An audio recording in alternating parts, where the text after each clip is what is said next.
Hello students, class of achievers में आपका स्वागत है। और हम सोल्व कर रहे थे ग्रेविटेशन चैप्टर। तो इसकी एक्सरसाइज का छठे क्वेश्चन में पहुंच गए हैं। इससे पहले क्वेश्चन जो है वो प्लेलिस्ट में मैंने डाल दिए हैं। प्लेलिस्ट का लिंक आपको डिस्क्रिप्शन में मिल जाएगा या एंड स्क्रीन में मिल जाएगा, तो आप वहाँ से जाके देख सकते हो। तो देखिए इस क्वेश्चन की स्टेटमेंट क्या है। बोलता है what happens to the force between two objects if, पहली कंडीशन में बोलता है the mass of one object is double. तो उसकी फोर्स ऑफ अट्रैक्शन के को क्या होगा अगर उसके उनमें से एक ऑब्जेक्ट का मास हमने डबल कर दिया। देखिए जो फोर्स ऑफ अट्रैक्शन का जो फॉर्मूला है वो है F is equal to capital G m1 into m2 upon R square. तो ये यूनिवर्सल ग्रेविटेशन कांस्टेंट है। ये मास 1 और मास 2 दो ऑब्जेक्ट हैं, तो एक का मास m1 हो गया, दूसरे का m2 हो गया। और यहाँ पे ये जो है उनके बीच में डिस्टेंस कितना है। तो अगर फर्स्ट कंडीशन को लें तो इसमें बोलता है मास जो डबल हो गया है, तो यहाँ पे हमारा फॉर्मूला जो बन जाएगा वो बन जाएगा G इंटू, क्योंकि मास डबल हो गया तो 2m1 मान लिया हमने, ये वाला मास डबल हो गया, इंटू m2 अपॉन में आर स्क्वायर। तो इसके बाद ये 2 हमने कॉमन ले लिया तो बचेगा G into m1 into m2 upon R square. तो ये किसके बराबर है, F के बराबर। तो हम लिख सकते हैं यहाँ पे 2 इंटू एफ। तो ये फोर्स जो है इसको हमने एफ डैश माना है, क्योंकि अलग फोर्स है तो एफ डैश माना है। तो एफ डैश जो है 2f हो गया, मतलब डबल हो जाएगी। यहाँ से सिंपल पहला हो गया। दूसरे में बोलता था distance between the object is doubled and tripled. तो देखिए दो कंडीशन बोल रहा है। पहले बोलता है उनके बीच में डिस्टेंस जो है उसको हमने डबल कर दिया, उसके बाद ट्रिपल कर दिया। तो फर्स्ट कंडीशन लेते हैं इसमें, when the distance is doubled. तो डिस्टेंस को हमारे को रिप्रेजेंट कर रहा है यहाँ पे r। तो जो फोर्स है वो क्या हो जाएगी, तो फोर्स को यहाँ पे भी हम एफ डैश से रिप्रेजेंट करेंगे।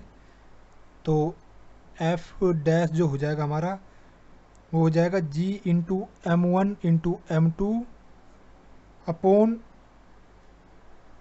r जो है हमारा वो हो गया डबल, तो 2r हो गया और इसका होल स्क्वायर, क्योंकि यहाँ पे r का होल स्क्वायर है तो r की जगह अब हमने ले लिया 2r, क्योंकि डिस्टेंस डबल हो गया।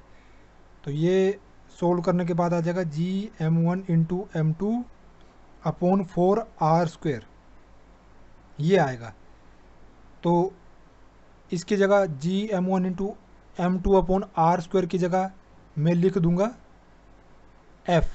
तो ये ऊपर आ जाएगा f और ये बचेगा अपॉन 4। तो ये हमारे पास फर्स्ट कंडीशन आई जिसमें बोलता है अगर बोलता है distance between two object is doubled, और अगर बोलता है ट्रिपल कर दिया तो भी सिंपल ही है। अब हम लिखते हैं, देखिए when the distance is tripled, तब क्या होगा। तो फिर से वही कि जो नई फोर्स है उसको हमने एफ डैश से रिप्रेजेंट करा। तो G m1 into m2 upon यहाँ पे 3r हो जाएगा, क्योंकि डिस्टेंस जो है वो ट्रिपल हो गया है। फिर से वही चीज़ हो जाएगी, इसका स्क्वायर निकाल देंगे तो 1 अपॉन में 9 into G m small m1 into m2 upon R square. m change नहीं होगा तो m स्मॉल ही रहेगा। अब फिर से इसकी जगह हमने रख दिया f, तो ये हो जाएगा 1 अपॉन में 9 f या f अपॉन 9, बात एक ही होगी। अब जो लास्ट कंडीशन है उसमें बोलता है, जैसे यहाँ पे देखिए द मासेस ऑफ टू ने बोथ ऑब्जेक्ट्स आर डबल्ड। अब दोनों ऑब्जेक्ट के जो मास है वो हमने डबल कर दिया। तो जैसे हमारा ये फॉर्मूला बन रहा था यहाँ पे, तो यहाँ पे भी इसको भी हमने 2m1 कर दिया, इसको भी 2m2 कर दिया। तो तीसरी कंडीशन जो है इसमें हमारे पास हो जाएगा फॉर्मूला जो बनेगा वो बनेगा F dash is equal to G, क्योंकि फर्स्ट वाला मास वो भी डबल हो गया है, इंटू सेकेंड मास जो वो भी हमारा डबल हो गया है, अपॉन आर स्क्वायर। तो ये आ जाएगा 4G m1 into m2 upon R square. तो इस पूरे की जगह हम फिर से f लिख देंगे तो हमारे पास आएगा 4f। तो फोर्स जो है वो 4 गुना हो जाएगी। तो इस तरह से ये पूरा क्वेश्चन था और इसका आंसर। अगर आपका अभी भी कोई डाउट हो तो आप कमेंट करके पूछ सकते हो, और किसी और क्वेश्चन में डाउट होगा तो कमेंट कर दीजिएगा, मैं उस पर वीडियो बना दूंगा। और ये वीडियो देखने के लिए आपका बहुत बहुत धन्यवाद। बाय।